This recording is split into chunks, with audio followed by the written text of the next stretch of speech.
कभी सोचा है कि एक सुपर पावर जो दुनिया के आधे हिस्से पर छाई हुई थी, वो कुछ ही सालों में नक्शे से कैसे गायब हो गई? चलिए, आज सोवियत संघ के उस नाटकीय पतन के पीछे की कहानी को समझते हैं, जिसने हमारी दुनिया को हमेशा के लिए बदल दिया। 9 नवंबर 1989। ये सिर्फ एक तारीख नहीं है, ये तो एक ऐसे सियासी जलजले की शुरुआत थी जो दुनिया के नक्शे को हमेशा हमेशा के लिए बदलने वाला था। उस दिन बर्लिन की दीवार गिराई गई। सोचिए, वो दीवार जो पूर्वी और पश्चिमी यूरोप के बीच बंटवारे का एक बेहद क्रूर निशान थी। ये सिर्फ ईंट और कंक्रीट का मलबा नहीं था, ये तो कोल्ड वॉर के सबसे बड़े प्रतीक का अंत था और पूर्वी ब्लॉक में कम्युनिस्ट दबदबे के ढहने की शुरुआत थी। और इस एक घटना ने एक बड़ा ही हैरान करने वाला सवाल खड़ा कर दिया, एक ऐसी पहेली जिसे इतिहासकार आज भी सुलझाने में लगे हैं। जरा सोचिए, एक देश जिसके पास न्यूक्लियर हथियार हैं, जिसका असर पूरी दुनिया पर है, और वो बस टूटकर बिखर जाता है। सोवियत संघ, जो अमेरिका के बाद दुनिया की दूसरी सबसे बड़ी ताकत था, वो आखिर अचानक गायब कैसे हो गया? चलिए, इस राज से पर्दा उठाते हैं।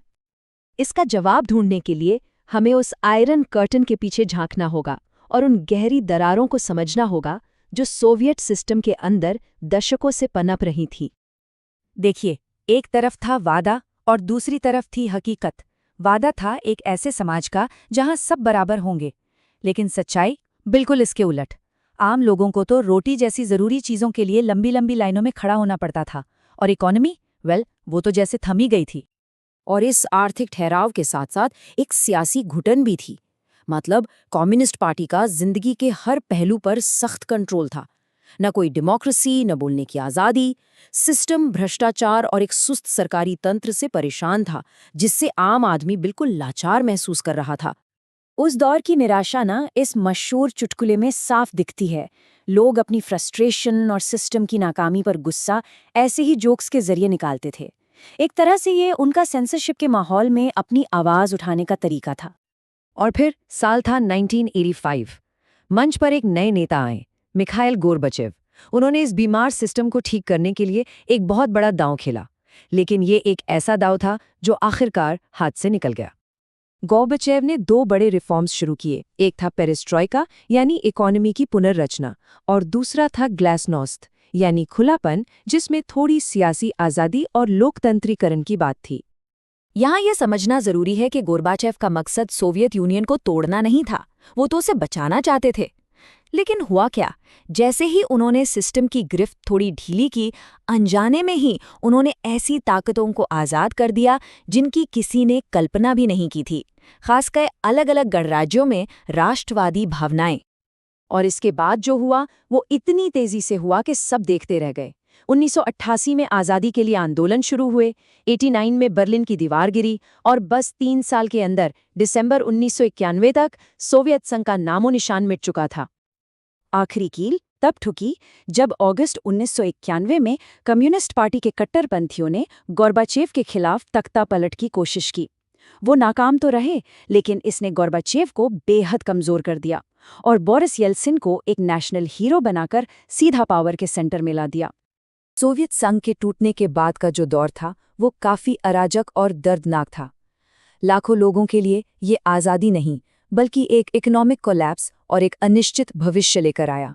इस दौर को शॉक थेरेपी के नाम से जाना गया। तो ये शॉक थेरेपी थी क्या?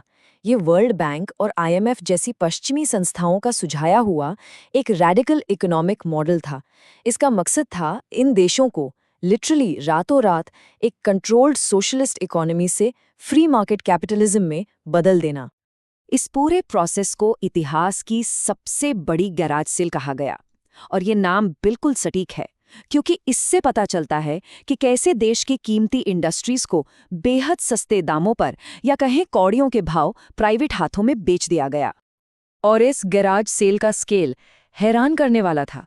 रूस की लगभग 90%, जी हाँ 90% सरकारी इंडस्ट्रीज को बिकने के लिए रख दिया गया, अक्सर बहुत ही कम कीमत पर। आम नागरिकों के लिए इसके नतीजे तबाहकुन थे। रूस की करेंसी रूबल की कीमत बुरी तरह गिर गई। इसका मतलब लोगों की जिंदगी भर की कमाई रातों रात मिट्टी हो गई।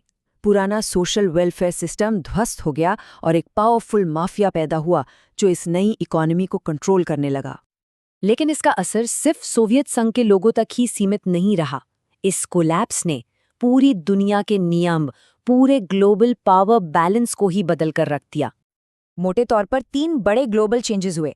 पहला, कोल्ड वॉर, जो विचारधाराओं की लड़ाई थी, वो खत्म हो गई। दूसरा, अमेरिका दुनिया की अकेली सुपर पावर बन गया। और तीसरा, दुनिया के नक्शे पर दर्जनों नए देश आ गए। हर कोई अपनी पहचान और अपना भविष्य बनाने में लग गया। इससे जो नए आज़ाद देश बने थे, उन्हें अपनी फॉरेन पॉलिसी नए सिरे से बनानी पड़ी। पूर्वी यूरोप के देश तो जाहिर है वेस्ट की तरफ झुके, उन्हें यूरोपियन यूनियन और नेटो में जाना था। मध्य एशिया के देशों ने रूस से अपने पुराने रिश्ते और वेस्ट के साथ नए मौकों के बीच एक बैलेंस बनाने की कोशिश की, और भारत जैसे देशों ने रूस के साथ अपने मजबूत रिश्तों को जारी रखा। तो कुल मिलाकर सोवियत संघ का टूटना सिर्फ एक एम्पायर का अंत नहीं था। ये एक ऐसी घटना थी जिसने 20वीं सदी के आखिरी दौर की दुनिया को पूरी तरह से बदल दिया और आज के जियोपॉलिटिक्स की नींव रखी। तो आखिर सोवियत संघ की कहानी से क्या सीख मिलती है? अगर एक सिस्टम जो बराबरी और सुरक्षा का वादा करता है वो इतनी बुरी तरह फेल हो सकता है, तो ये आज के सिस्टम्स के वादों और खतरों के बारे में क्या बताता है? शायद ये एक याद दिलाता है कि बड़े बड़े वादों और किसी भी पॉलिटिकल सिस्टम के अनचाहे नतीजों से हमेशा सावधान रहना चाहिए।